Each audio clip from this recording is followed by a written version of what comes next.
बिस्मिल्लाहिर्रहमानिर्रहीम। अस्सलाम वालेकुम। लास्ट क्लास में हमने डिस्कस किया था मेमोरेंडम, उसमें ऑल्ट्रेशन, उसमें चेंजिंग, इस हवाले से हमारी बातचीत हुई थी।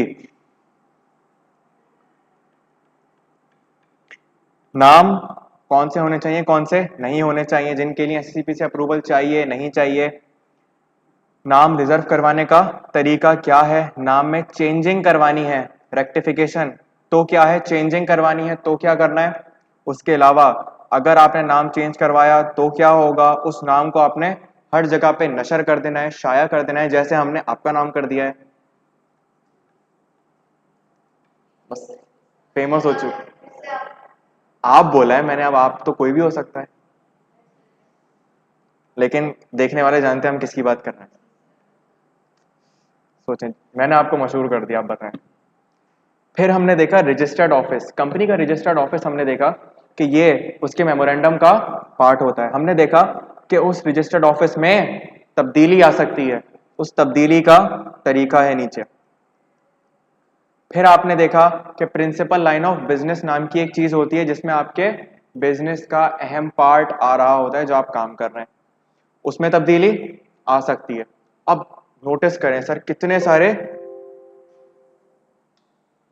तरीके हैं, कितने सारे ऑल्ट्रेशन के तरीके हैं। मुझे बताएं, मैं आपसे सवाल करूं सर, नाम चेंज करना है इसका तरीका, आर्टिकल चेंज करना है उसका अलग तरीका, तो क्या हम ऐसा कर सकते हैं कि हम इन तरीकों को समराइज कर लें, ताकि मुझे पता हो यार इसका ये तरीका, इसका ये तरीका, क्योंकि तरीके सिर्फ दो ही हैं, इनको हर जगह बार बार लिखा हुआ है। तो आज हम इस चीज को कंक्लूड करेंगे ताकि आपके लिए ये चीज समझना आसान हो जाए।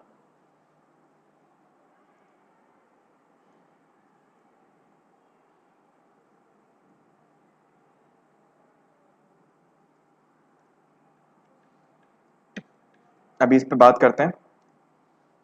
अगला हमारा टॉपिक है आर्टिकल्स ऑफ एसोसिएशन। मैंने बताया था ये क्या होता है, कंपनी का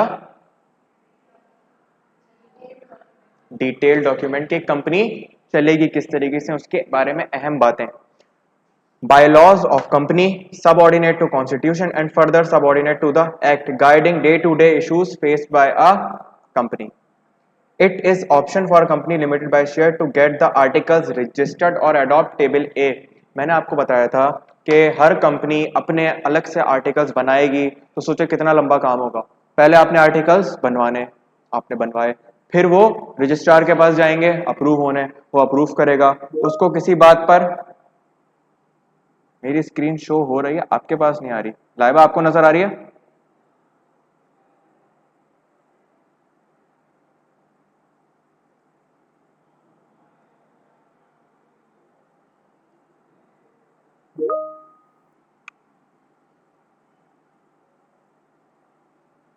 नहीं आ रही आपको भी, रुके मैं दोबारा करता हूं।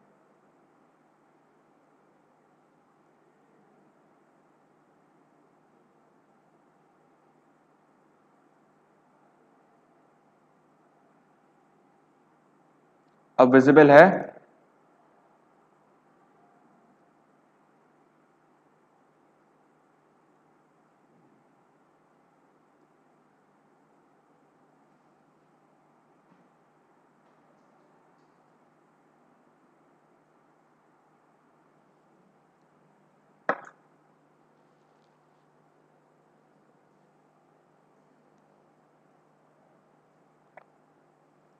क्या मसला है, ये ऑनलाइन वालों को क्यों नहीं विजिबल है स्क्रीन यार?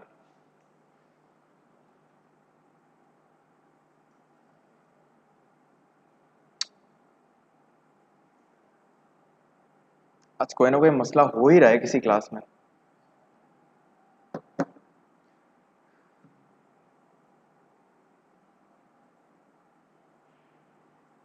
आप लोग क्लास लीव करके दोबारा ज्वाइन करें, फिर शायद हो जाए।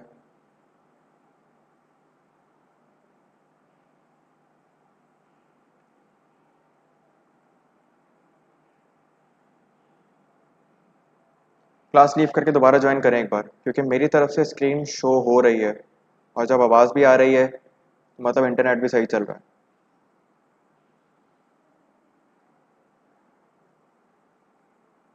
ओके, तो हमने डिस्कस किया कि सर आर्टिकल्स के दो तरीके हैं। क्या? एक तो आप आर्टिकल्स बनाएं, रजिस्ट्रार के पास जाएं, वो उसे अप्रूव करे, अप्रूव हो जाए तो वेल एंड गुड, नहीं हो तो एक दफा में होगा। प्रैक्टिकली सोचें, एक दफा में होता है?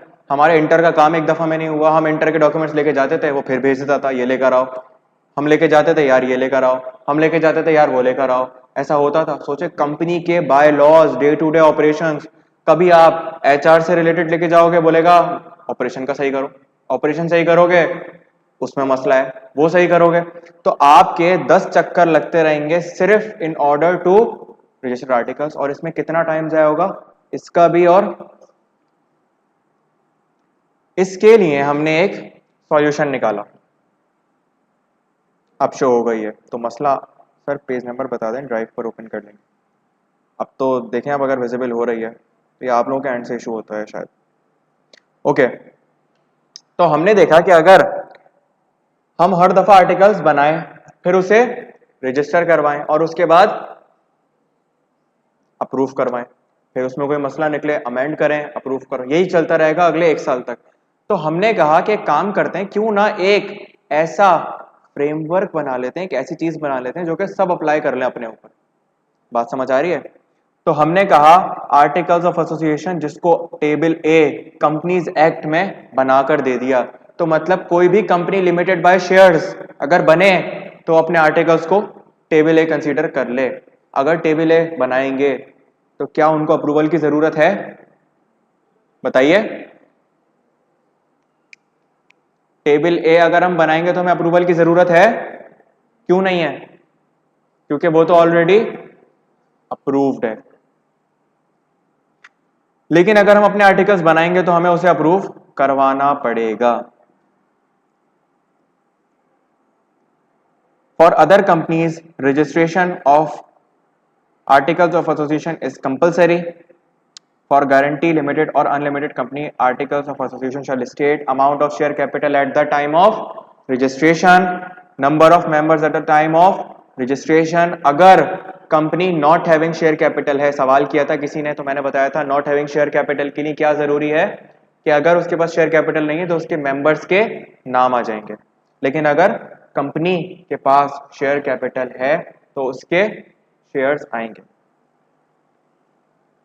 Articles shall list and specify the voting and other rights attached to the different classes of shares and securities।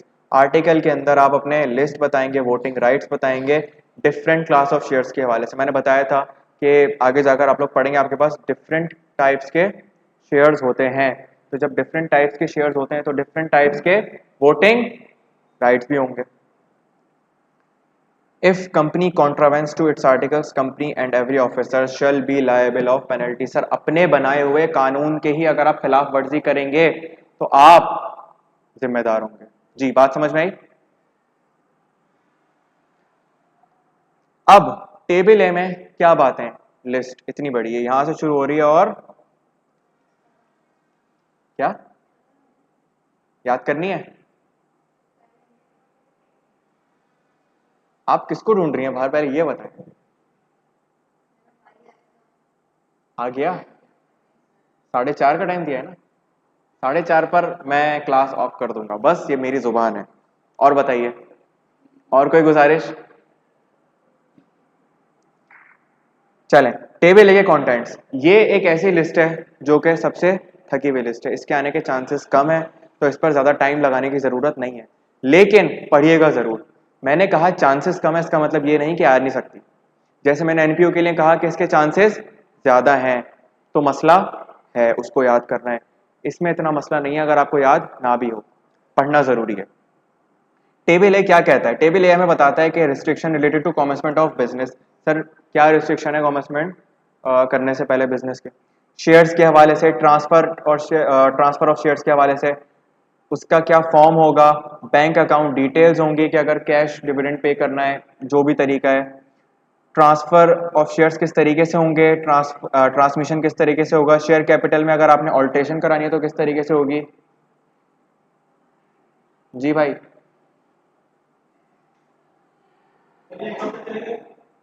4:45।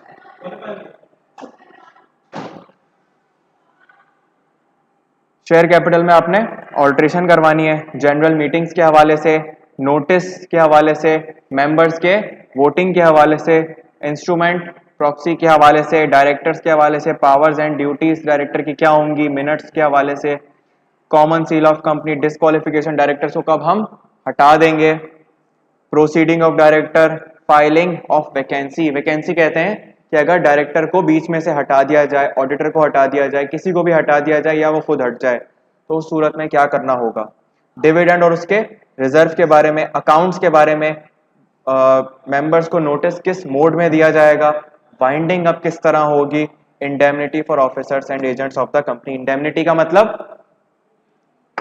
का मतलब होता है कि अगर आपने कंपनी के बिहाफ पर कोई काम किया, मिसाल के तौर पे एक डायरेक्टर है, वो कंपनी से ऑफिस से वापसी में अपने घर जा रहा था, सप्लायर ने रोक लिया गन पॉइंट पे, बोला मेरे 1 करोड़ रुपए दो। अज्यूम करते हैं एक सिनेरियो, उसने 1 करोड़ रुपए पे कर दिए कंपनी के बिहाफ पर, तो क्या उसे वो 1 करोड़ वापस मिलने चाहिए? मिलने चाहिए ना। उसने कंपनी के बिहाफ पर पे किए, तो दैट इज इंडेमनीफाई, कि कंपनी की वजह से उसे एक नुकसान हुआ तो कंपनी उसे इंडेमनीफाई करेगी। ये इंडेमनीफाई का कॉन्सेप्ट होता है। करेगी ना, करेगी ना। क्यों करेगी? क्योंकि ये लायबिलिटी किसकी थी? कंपनी की थी। लेकिन अब सप्लायर के पर्सपेक्टिव से सोचें, उसने तो डायरेक्टर को रोक लिया गन पॉइंट पे कि मुझे 1 करोड़ दो। अब शाम के 6 बज रहे हैं, फाइनेंस डिपार्टमेंट बंद हो चुका है, क्या कंपनी से 1 करोड़ प्रोसेस करवाना पॉसिबल है?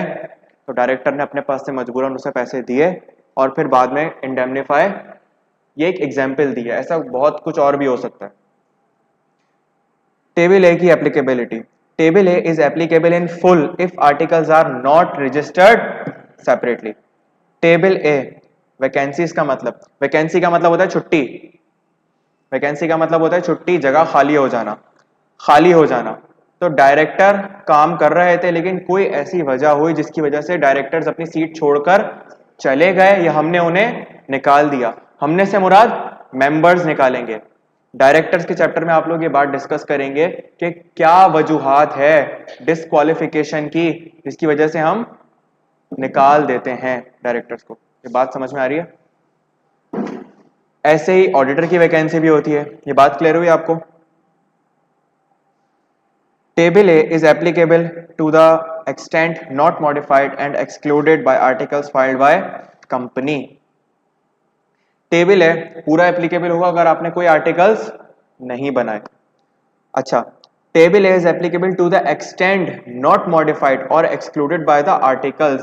सर वो बातें, अज्यूम करें कि इसमें से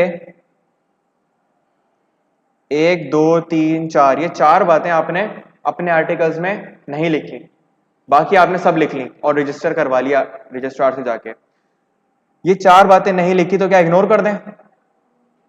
ये 4 बातें आप टेबल ए से अडॉप्ट करेंगे। तो वो यही कहना चाह रहा है, टेबल ए उस हद तक एप्लीकेबल होगा आपके पास जितना आपने अपने आर्टिकल्स में नहीं लिखा, excluded bye articles.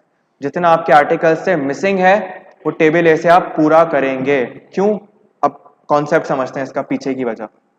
Table A is not applicable at all if specifically excluded by the articles filed by a company. वो ये कहना चाह रहा है, वो ये कहना चाह रहा है कि अगर आपने अपने आर्टिकल्स नहीं बनाए तो आप क्या फॉलो करोगे? टेबल ए। अगर आपने अपने आर्टिकल्स बनाए लेकिन आपने कहा कि टेबल ए से भी कुछ मदद लूंगा, तो आपके आर्टिकल्स उस हद तक टेबल ए से अडॉप्ट करेंगे जितना आपके आर्टिकल्स में मौजूद। जैसे मैंने एग्जांपल दी, 4 पॉइंट्स मिसिंग थे, आपने बाकी के पॉइंट्स लिख लिए थे, तो ये 4 आपके पास टेबल ए से आ जाएंगे। तीसरे पॉइंट में वो कह रहा है टेबल ए आपके ऊपर एप्लीकेबल ही नहीं है अगर आपने अलग से अपने आर्टिकल्स बनाए। और जब आप अलग से भी बनाएंगे ना और रजिस्ट्रार के पास जाएंगे तो वो टेबल ए से कंपैरिजन करेगा क्योंकि ये एक अप्रूव्ड चीज है। तो अल्टीमेटली अल्टीमेटली आपके आर्टिकल्स में चीजें ज्यादा हो मसला नहीं है, टेबल ए से कम नहीं होनी चाहिए। ये बुनियादी कॉन्सेप्ट है। बात क्लियर है? अब टेबल ए में सॉरी आर्टिकल्स में ऑल्टरेशन। सर मैंने ये चीजें लिखवा ली, फिर मुझे याद आया अरे डायरेक्टर्स चेंज करने, ओहो पावर्स एंड ड्यूटीज चेंज करनी है, सर थोड़ा सा मेंबर्स के वोटिंग राइट में चेंजिंग करनी है। तो किस तरीके से आप आर्टिकल्स ऑफ एसोसिएशन में चेंजिंग ला सकते हैं? कंपनी क्या पास करेगी? टू ऑल्टर इट्स आर्टिकल्स, पहले अपने मेंबर से इजाजत लेगी। any alteration shall be as valid if originally contained in articles of association. If alteration affects substantive rights or liabilities of members or class of members, it shall be carried out only if majority of at least 3/4 of those affected vote for that personally or through proxy. क्या मतलब इस बात का?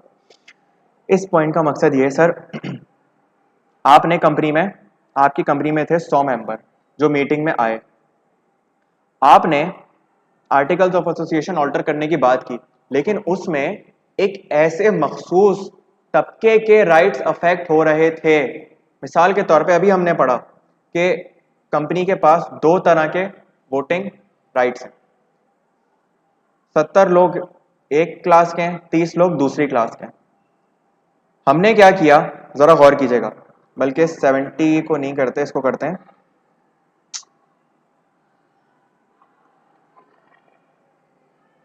इसको मैं करूंगा 75 और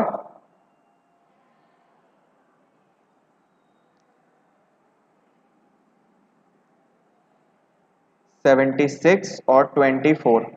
अब मुझे एक बात बताइएगा, मैंने आर्टिकल्स ऑफ एसोसिएशन में चेंज करने के लिए क्या करा, स्पेशल रेजोल्यूशन पास करवाना है सर, सही है, सबको बुलाया, 100 के 100 बंदे आ गए, थ्रू मेंबर फिजिकली आए, प्रॉक्सी भेजी, इलेक्ट्रॉनिक सब मौजूद हो गए, सबने आकर बोला हाँ भाई क्या मसला है यार, ये मसला है, इस पर हमने बात करनी है।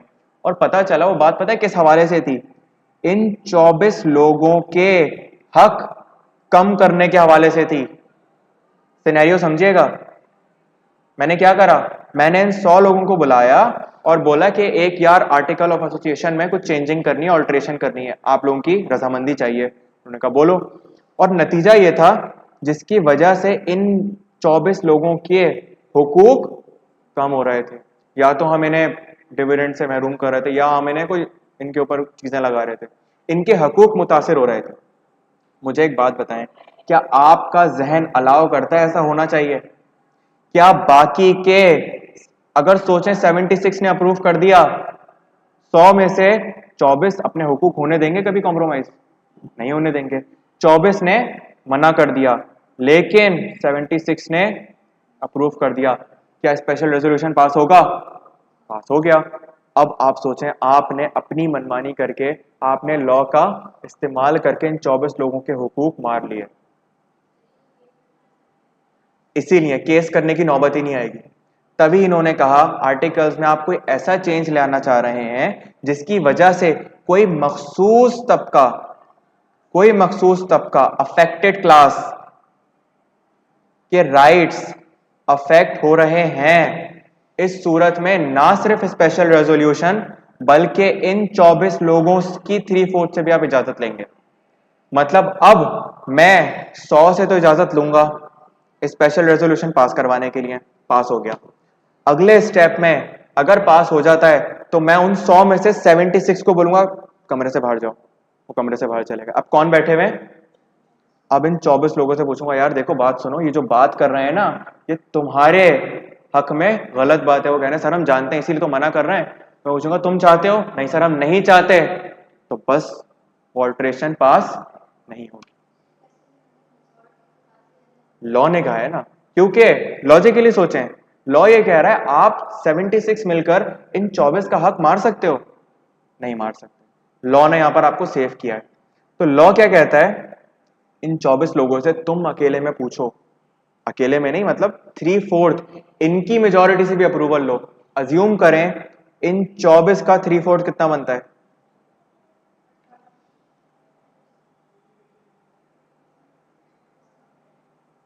हमारा ध्यान जब मैंने कहा है मैं 4:30 पे छोड़ दूंगा तो मसला क्या है? अच्छा अच्छा कर लें।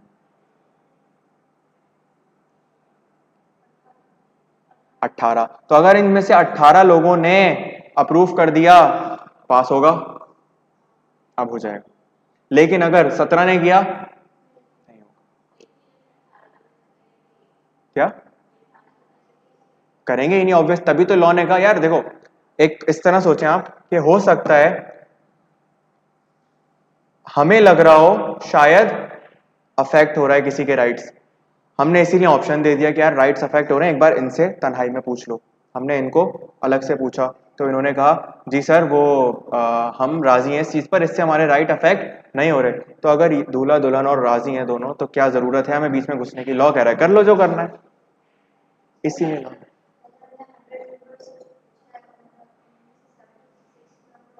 वो राजी हैं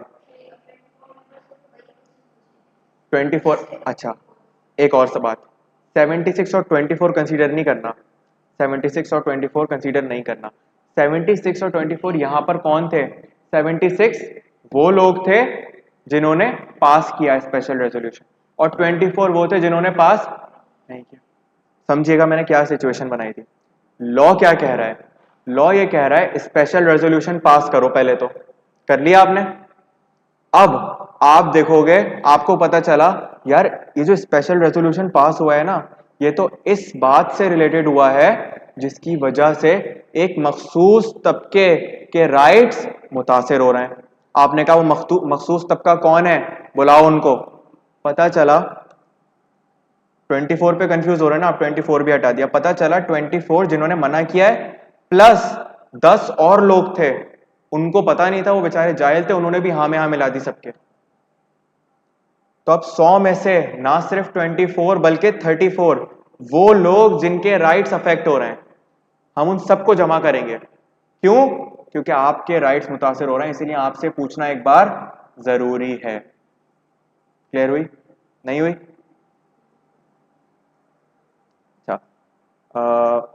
इनका सवाल है 100 का 3/4 तो 75 है, और अगर 36 वोट दे रहे हैं तो स्पेशल रेजोल्यूशन तो हो जाना चाहिए ना, फिर 24 को क्यों देंगे? बिल्कुल, मैंने अभी यही बात बताई कि 100 में से 76 अप्रूव करेंगे तो स्पेशल रेजोल्यूशन पास हो गया।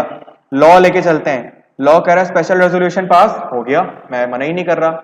इसके बाद अगला स्टेप है कि ऑल्ट्रेशन कब वैलिड होगी? अगर आर्टिकल्स में अलाउ करती है, ये भी कर दिया हमने।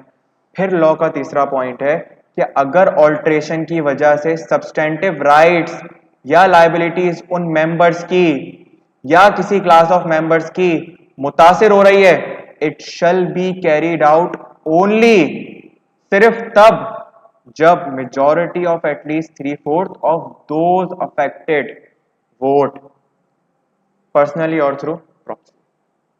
एक और एग्जांपल लेते हैं।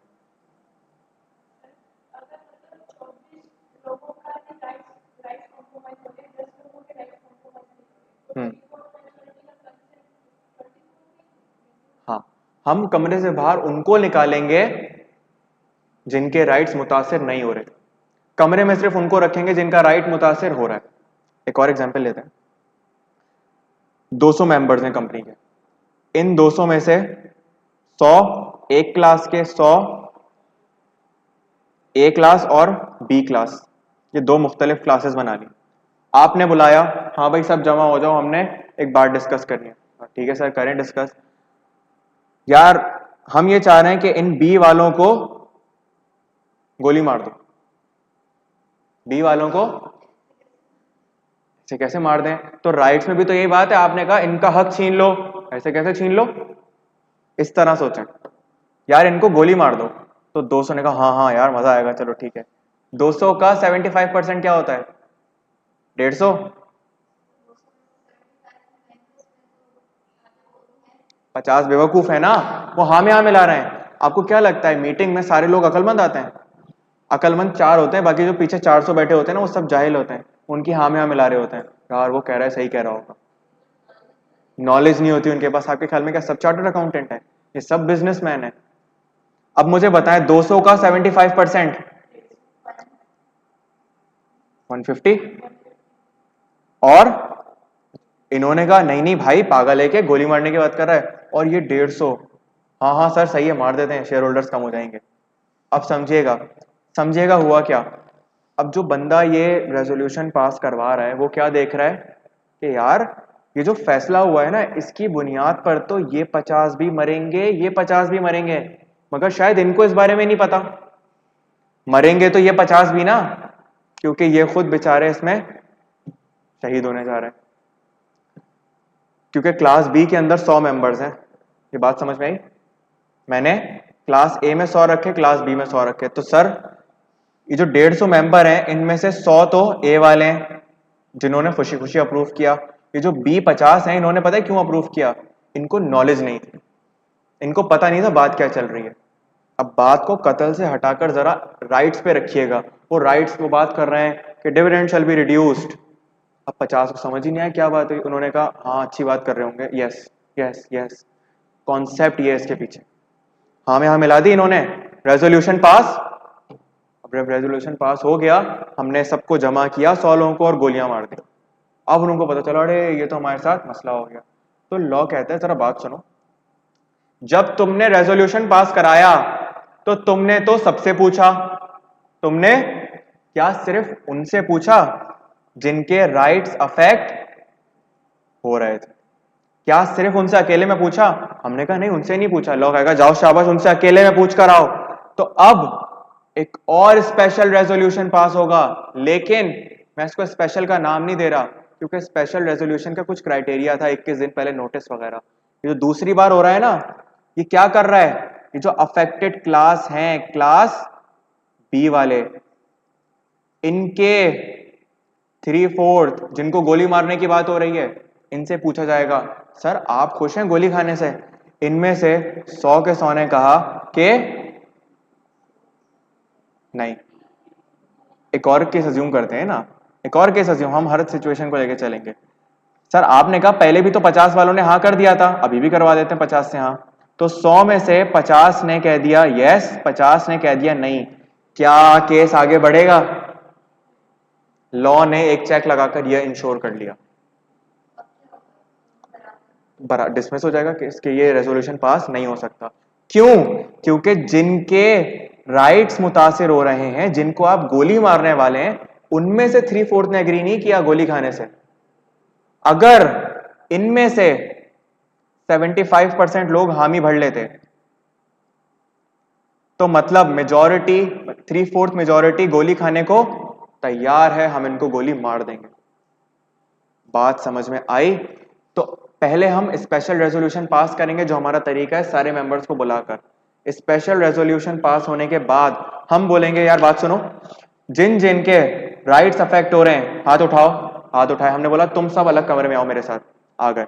अब तुम बताओ जिनके राइट्स अफेक्ट हो रहे हैं, भले तुमने पहले हाँ बोला ना बोला मुझे फर्क नहीं पड़ता, अब मुझे बताओ क्या तुम लोग राजी हो? उनमें से एक ने बोला हाँ सर मैं राजी हूं, बाकी सब राजी नहीं है। 3/4 मेजोरिटी ने एग्री नहीं किया। तो इस सूरत में ये रेजोल्यूशन पास 51% हमने कहा था किस लिए यूज होता है? ऑर्डिनरी के लिए। यहां ऑर्डिनरी का लफ्ज इस्तेमाल नहीं हुआ, यहां कहा गया 3/4 अप्रूव करेगी तो होगा। क्लियर हुआ आपको? ऑनलाइन से एक स्टूडेंट का सवाल था, वो भी क्लियर हुआ आपको?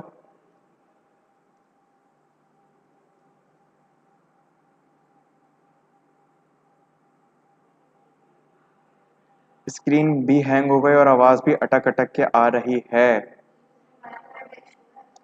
अलहमद की इंपेयरमेंट रिकॉर्ड नहीं हुई है शायद अभी। माहौल है। ये कौन बोल रहा है? सर दिनेश अगर सुन रहे हैं तो ये है मिस। मैंने कुछ नहीं बोला, मैंने कुछ नहीं।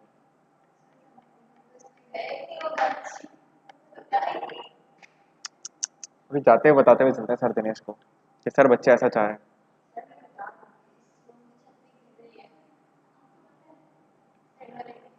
अच्छा, क्या बात है। चलें अब। अच्छा, ऑनलाइन वाले हजरात, आपको मैं समझता हूँ मुश्किल पेश आ रही होगी, लेकिन फिलहाल ऑप्शन यही है। उसकी वजह यह है कि अलम का इंटरनेट सही नहीं चल रहा। तो या तो ये है कि एक बार रिकॉर्डिंग ले लीजिएगा आप लोग, ताकि आप लोगों को लेक्चर सही से समझ में आ जाए, या फिजिकल में आ जाइएगा।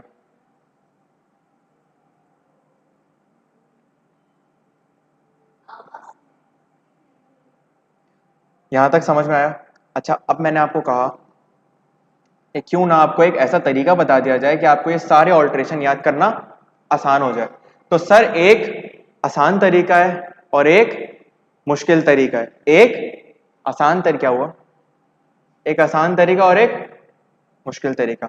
आसान तरीका क्या है? सर आसान तरीका है, अभी सिर्फ तरीका समझ रहे हैं, अभी ये नहीं सोचना ये कहाँ अप्लाई होता है। आसान तरीका है सर, स्पेशल रेजोल्यूशन पास करवाएं।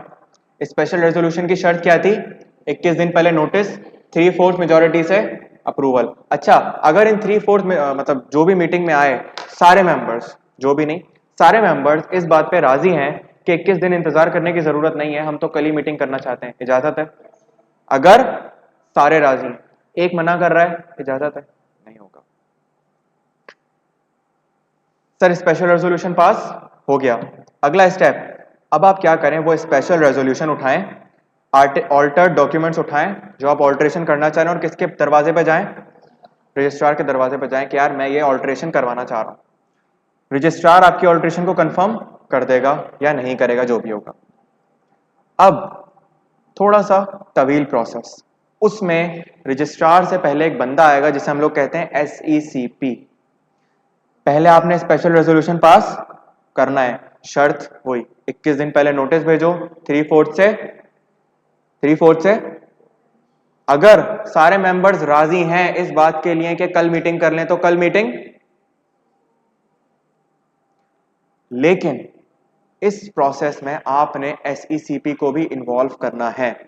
अब आप स्पेशल रेजोल्यूशन लेकर किसके पास जाएंगे? SECP के पास। के देखें हम लोग SECP का बंदा है, लेकिन SECP is the higher authority. पहले SECP से हमें कुछ चीजों की, आपने देखा होगा अक्सर जगहों पे SECP की अप्रूवल जरूरी है, SECP की अप्रूवल जरूरी है, तो हमने सारी पावर्स रजिस्ट्रार को नहीं दी, कुछ पावर्स SECP के पास रखी है, क्योंकि शायद रजिस्ट्रार वो बंदा है जो बिक जाए, SECP को खरीदना मुश्किल है, नामुमकिन नहीं है। अब आप क्या करेंगे? आप अपना स्पेशल रेजोल्यूशन उठाएंगे, जो ऑल्ट्रेशन करनी है वो किसके दरवाजे पे जाएंगे? पहले SECP के लिए। अब SECP क्या करेगा? SECP के पास आप गए क्यों?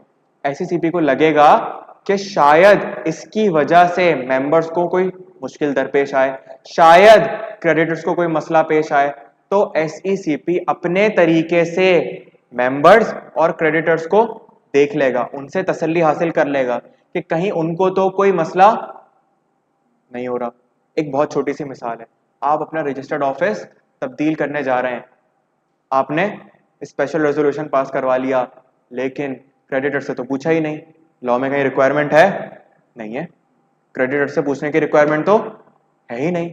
अब आपने पास करवाया और रजिस्टर्ड ऑफिस बदल दिया, अब जो उधार मांगने वाले थे वो रोजाना आके दरवाजा बजा रहे हैं, आप तो दरवाजा खोल ही नहीं रहे क्योंकि आप वहां है ही नहीं। इस सूरत में SECP के पास जाना जरूरी है, समझिएगा। SECP देखेगा कि क्या मेंबर्स और क्रेडिटर्स इन दोनों के राइट्स, इन दोनों को मैंने देख लिया, हाँ ये सब सही है, ठीक है। अगर SECP को अपने हिसाब से सब सही लगता है तो वो क्या करेगा? अप्रूव कर देगा और कंपनी को इजाजत दे देगा, और ये इजाजत कंपनी को भेजेगा प्लस रजिस्ट्रार को भेजेगा। रजिस्ट्रार कंपनी को कम्युनिकेट कर देगा कि हाँ भाई तुम ऑल्ट्रेशन हो गई, तुम्हारी इजाजत है। दोनों प्रोसेस समझ में आए? दोनों प्रोसेस समझ में आए? ऑनलाइन वाले आपको भी समझ में आए? अब ये अप्लाई कहाँ होते हैं? बड़ा प्रोसेस सिर्फ दो जगह अप्लाई होता हुआ दिखेगा आपको, एक जब आप रजिस्टर्ड ऑफिस को चेंज करेंगे, या मेमोरेंडम में रजिस्टर्ड ऑफिस का क्लॉज चेंज करेंगे, या फिर प्रिंसिपल लाइन ऑफ बिजनेस, याद है प्रिंसिपल लाइन ऑफ बिजनेस में ऐसा चेंज ला रहे हैं आप जिसके लिए आपको किसी लाइसेंस की जरूरत है। मतलब आप कंपनी बनाई हुई थी, आपने काम कर रहे थे, अचानक आपको ख्याल आया यार NPO बनाते हैं, हम नेकी का काम करते हैं, और कुछ नई कंपनी नहीं बना रहे, हम इसी कंपनी को NPO बनाने जा रहे हैं। तो मैंने कहा बस कुछ नहीं, आर्टिकल्स अप्रूव कराएंगे और कॉन्सेप्ट क्लियर हुआ। रजिस्टर्ड ऑफिस की वजह समझ में आई कि क्यों लॉन्ग प्रोसेस है, क्योंकि अगर ये ना होता तो हम तो लोगों को धोखा देकर ऑफिस बदलते रहते। सर लाइसेंस की रिक्वायरमेंट क्यों है? मुझे एक बात बताएं, अगर NPO वाली एग्जांपल लेते हैं, सर मुझे NPO बनाने की इजाजत नहीं मिल रही, तो मेरे जहन में एक तरीका आया लॉ का, लॉ की लूप होल निकाला मैंने एक ट्रेडिंग बिजनेस बनाया, कंपनी रजिस्टर कराई, आसानी से हो गई ना। फिर मैंने उसके आर्टिकल्स में ऑल्ट्रेशन करवा दिया और कहा अब मैं NPO बनना चाहता हूं। SECP ने कहा हाँ सही है, दे दो लाइसेंस दे दो। बात समझ में आई? तो मैं अपनी ऑल्ट्रेशन करवाना चाह रहा था, मैं लाइसेंस लेकर NPO बनने चाह रहा था। ऐसी सूरत में आपसे SECP कहता है कि नहीं, अगर तुम इन दो में से कोई हरकत करोगे तो तुम्हें अपना थोड़ा लंबा प्रोसेस अप्लाई करना है। तुमने पहले मेरे पास आना है, मेरे दरवाजे पे आना है। अगर मैं तुम्हें इजाजत दूंगा तो मैं रजिस्ट्रार को बोल दूंगा, वो सब आगे काम संभाल लेगा। सारी बातें क्लियर हुई। शॉर्ट प्रोसीजर कहाँ यूज होता है? हर जगह पे। बाकी सर नाम तब्दील करना है, principal line of business other than licence, मतलब आपके प्रिंसिपल लाइन में तब्दीली तो आ रही है लेकिन लाइसेंस एक्टिविटी में कोई तब्दीली नहीं आ रही। फिर उसके अलावा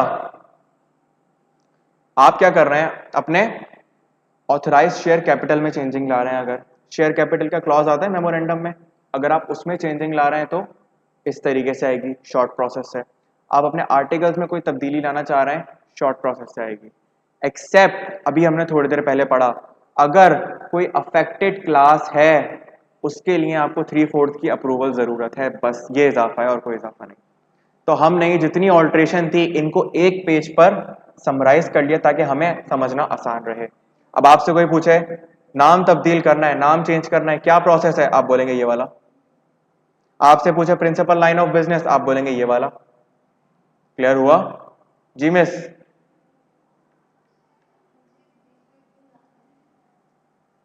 आप क्लास का पार्ट हैं, अगर आप क्लास का पार्ट नहीं होती तो आप बीच में ना आती। ऑनलाइन वाले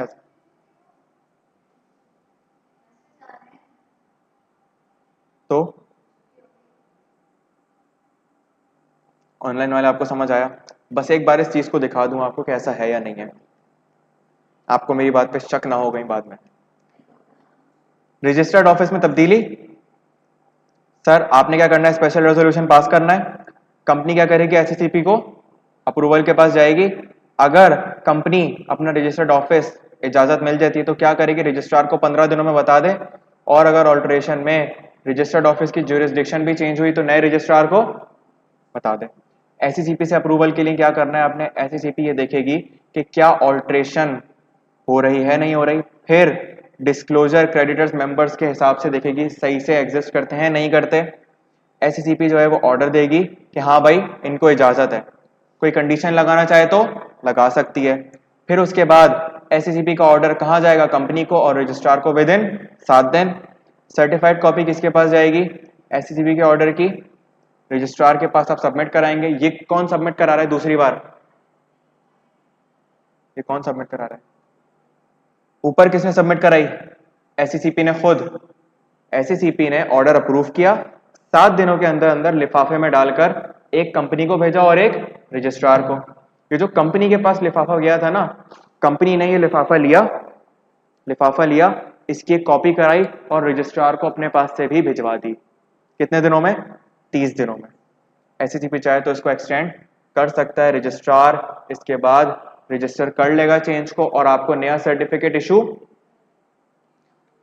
ये तवील प्रोसेस था। अच्छा एक यहां था और एक मैंने बताया था प्रिंसिपल लाइन ऑफ बिजनेस के क्लॉज में।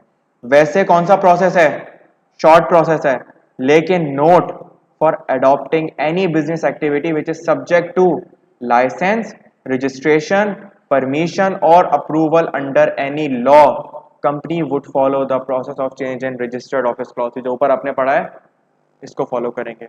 लास्ट क्लास में मैंने ये लाइन नहीं पढ़ाई थी इसी वजह से कि मुझे पहले इसका कॉन्सेप्ट समझाना था। सबको क्लियर हुई?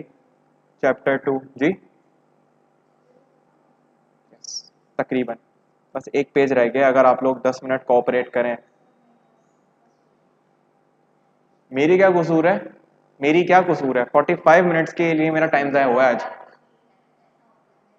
मेरी क्या कसूर है मुझे बताएं। 45 मिनट्स मेरा आज ज़ाया हुआ है, क्यों, प्रोजेक्टर, इंटरनेट, इसकी वजह से।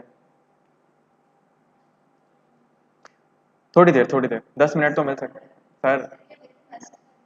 भाई को भी बुला लेना यहाँ पे, इल्म सीख लेगा। 5 मिनट लगेंगे सिर्फ, देखें इतना सा है, एक पेज है सिर्फ। कल पढ़ लेंगे हम लोग बस, कल फ्राइडे है। अच्छा ऑनलाइन वाले हजरत आपको क्लियर है जी? मैं कह रहा हूँ हो भी जाता, देखा, करने दें, 10 मिनट लगेंगे। छोटी छोटी सी बातें, छोटी छोटी सी।